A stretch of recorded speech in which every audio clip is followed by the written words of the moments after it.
And on trade, I have decided, for purposes of fairness, that I will charge a reciprocal tariff, meaning whatever countries charge the United States of America, seems fair. We will charge them, no more, no less. In other words, they charge us a tax or tariff, and we charge them the exact same tax or tariff. Very simple. Very simple. Nobody knows what that number is unless you go by the individual country. You can see what it is if you go to the individual country and you look at what they're charging us. In almost all cases, they're charging us vastly more than we charge them, but those days are over. Again, I am not in love with tariffs. This is going to cause some pain. It will. I mean, he admitted yesterday it could make prices rise. Well, it's going to. It will make prices rise. So, can we ride that out? Are we willing to just stick with this and see if it brings along some concessions from other countries? I guess that's what we're about to see. And it will, right? I mean, obviously that's what he's banking on. Yeah. That is my hope, is that this is just negotiating, because he's counting on the fact that everybody else is going to drop tariffs and we'll just go to free trade, which would be nice.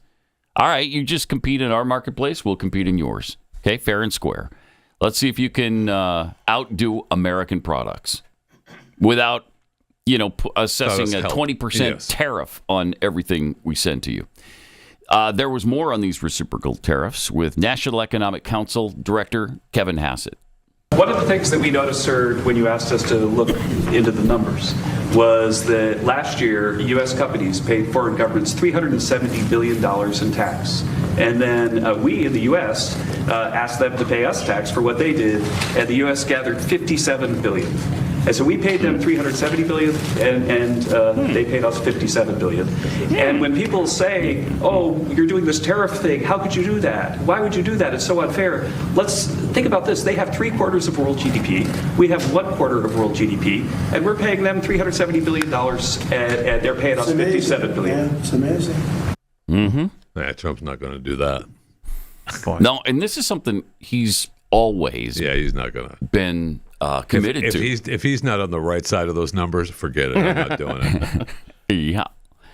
Then Trump shut down Kaitlan Collins from CNN. Mr. President, you won the White House in part because of high inflation.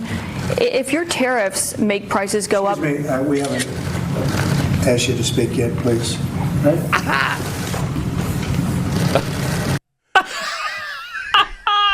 Excuse me. We haven't asked you to speak yet, please. Why are you speaking? I'm still showing off the order I just signed. Did he ever get back to her? Take a look at this Gulf of America map. He did? Yeah. Okay. Yeah. Anyway, he does not like her. No, he doesn't. He doesn't like anybody from CNN. I mean, he's been in office for 3.5 weeks, and there's several times now that he's called her out. Yeah, one time she asked something, and he said something about that even you could do it. Not saying something. Yep. Okay. And here's what the president said about our very close, dear, and personal friend Mitch McConnell after the Republican senator from Kentucky once again voted against one of his nominees. RFK Jr. as the next health secretary, citing conspiracy theories. What's your reaction to that? Well, I feel sorry for Mitch. And I was one of the people that led. He wanted to go to the end, and he wanted to stay leader. He's not equipped mentally. He wasn't equipped 10 years ago mentally, in my opinion. He'd let the Republican Party go to hell. If I didn't come along, the Republican Party wouldn't even exist right now. Accurate. Mitch McConnell never really had it.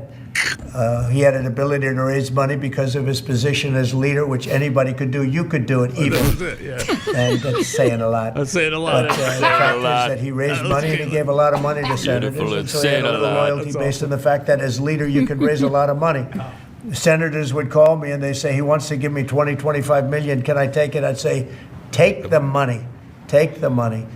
But he engendered a certain amount of, I don't even call it loyalty. He was able to get votes. But I was the one that got him to drop out of the leadership position, so he can't love me. But he's not voting against Bobby. He's voting against me, but that's all right. He endorsed me. You know, do you know that Mitch endorsed me, right? Well, he did You have think that polio, was easy? and What? He had polio, obviously, and his. I don't decided know. that I don't know anything about he had polio.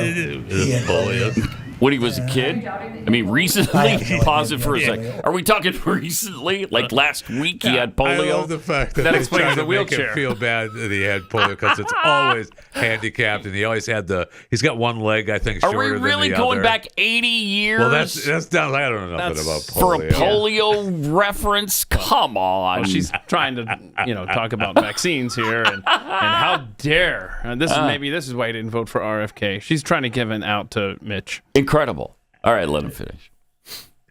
I have no idea if he had polio. All I can tell you about him is that he shouldn't have been leader. He knows that. He voted knows against Bobby. He votes against almost everything now. He's a very bitter guy. Yeah. And we have a very strong party. And he's almost not even really a very powerful member. I'd say he's not he's lost his power. And it's affected his vote. And, it's one of those things. But in the meantime, Bobby did great, got more votes than anybody thought. And I think he's going to do phenomenally, just phenomenally in that position.